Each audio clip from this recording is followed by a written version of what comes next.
Hello guys, അസ്സാം വലൈക്കും. ഇന്ന് സദ്യൻ്റെ കൂടെയൊക്കെ വിളമ്പാൻ പറ്റിയൊരു പച്ചടി റെസിപ്പി ആട്ടോ ചെയ്യുന്നത്. വെള്ളരിക്ക പച്ചടിയാണ് കേട്ടോ ഞാൻ ഉണ്ടാക്കുന്നത്. അപ്പോൾ ആദ്യം വെള്ളരിക്ക ചെറുതായി അരിഞ്ഞെടുക്കുക.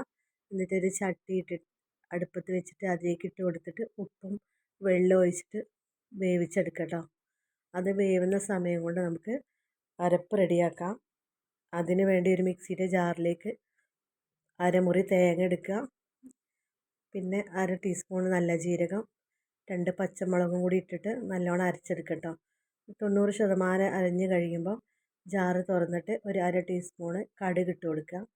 ഒരു 2 പ്രാവശ്യം പൾസ് ചെയ്തെടുക്കുക. അധികം അരയണ്ട കേട്ടോ, കടുകൊന്ന് ചതഞ്ഞാൽ മതി. പിന്നെ ഒരു 1/2 കപ്പ് തൈര് മിക്സിയിലൊന്ന് കറക്കിയെടുക്കുക. അത് കഴിഞ്ഞിട്ട് നമ്മൾ വെള്ളേരി വെന്തതിലേക്ക് നമുക്ക് തേങ്ങേൻ്റെ അരപ്പ് ചേർത്ത് കൊടുക്കുക.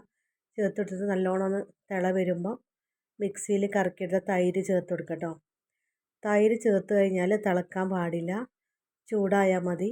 കാരണം തൈര് തിളച്ച് പോയാൽ പിരിഞ്ഞ് പോകും കേട്ടോ. എനിക്ക് നല്ല ഇഷ്ടപ്പെട്ടൊരു പച്ചടിയാണ് കേട്ടോ. പൈനാപ്പിൾ കൊണ്ടും ബീറ്റ്റൂട്ടും ഉണ്ടാക്കലുണ്ട്. അതുപോലെ തന്നെ ഇഷ്ടപ്പെട്ടൊരു പച്ചടിയാണ് വെള്ളരിക്ക പച്ചടി. നല്ലോണം ചൂടായി കഴിഞ്ഞാൽ ഓഫാക്കുക. എന്നിട്ട് നമുക്ക് താളിക്കുക. അതിനൊരു ചട്ടി അടുപ്പത്ത് വെച്ചിട്ട് എണ്ണ ചൂടാവുമ്പോൾ കടുക് ഇട്ട് കൊടുക്കുക. പിന്നെ കടുക് പൊട്ടി കഴിയുമ്പോൾ കുറച്ച് കരിവേപ്പിൻ്റെ ഇല ഇട്ട് കൊടുക്കണം. അത് കഴിഞ്ഞിട്ട് വറ്റൽമുളകും കൂടി ഇട്ട് കൊടുക്കണം കേട്ടോ. എന്നിട്ട് നമുക്ക് വെന്ത് കഴിഞ്ഞാൽ പച്ചടിയിലേക്ക് ഒഴിച്ച് കൊടുക്കാം. പിന്നെ ഈ റെസിപ്പി നിങ്ങൾ വീട്ടിലൊന്ന് ഉണ്ടാക്കി നോക്കുക. എന്നിട്ട് ഫീഡ്ബാക്ക് അറിയിക്കണം. എന്നിട്ട് ഇഷ്ടപ്പെട്ടാൽ ലൈക്ക് ചെയ്യണം, സബ്സ്ക്രൈബ് ചെയ്യണം, ഷെയർ ചെയ്യണം. പിന്നെ ആ ബെല്ലൈക്കണും കൂടി ഒന്ന് അമർത്തണം കേട്ടോ. പിന്നെ അപ്പോൾ നമ്മൾ കടുകൊക്കെ പൊട്ടി.